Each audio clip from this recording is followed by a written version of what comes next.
जैसे ही हमारे का ऑब्जेक्टिव होता है, कोई भी काम हम करने जाते हैं तो उससे पहले एक अपना मकसद हम निर्धारित कर लेते हैं। इसके लिए हमारा मकसद होता है कि our ultimate aim is to inculcate wisdom, sense of responsibility and love for the basic education among the trainer.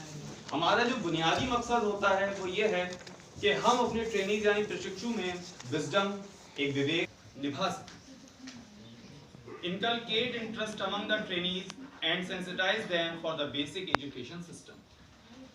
We have to make them sensitized for basic education system by the discussion on those children who are devoid of the basic education.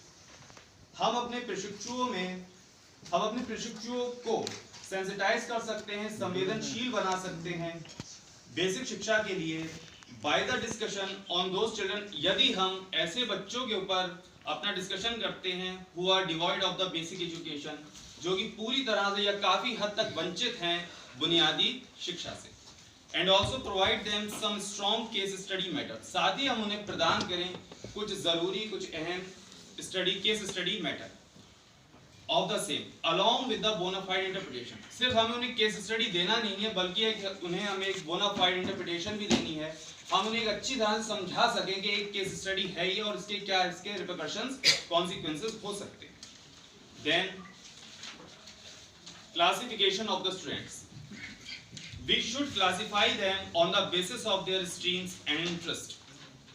हम उनकी stream जैसे BSc, BCom, BA जहां से ही बच्चे आते हैं, we should classify them, हम उनको वर्गीकृत कर सकते हैं on the basis of their stream and interest and try to channelize their strength in a big way.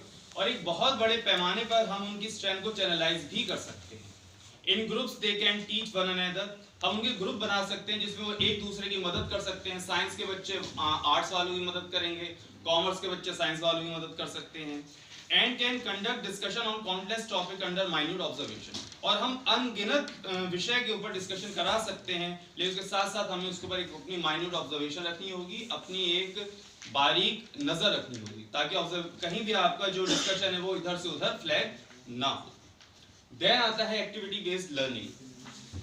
If at this point of time we start activity based learning, जहां हमारे बच्चों के साथ एक रैपो बन चुका है, बातचीत हो गई है, वहां पर अगर हम एक्टिविटी बेस्ड लर्निंग स्टार्ट करते हैं, इट इज एक्सपेक्टेड, तो ये एक्सपेक्टेड है, ये ऐसी उम्मीद की जाती है that the desired result will be achieved. Result इसमें शायद आया नहीं, that the desired result will be achieved. तो ऐसी उम्मीद की जाती है कि जो हमने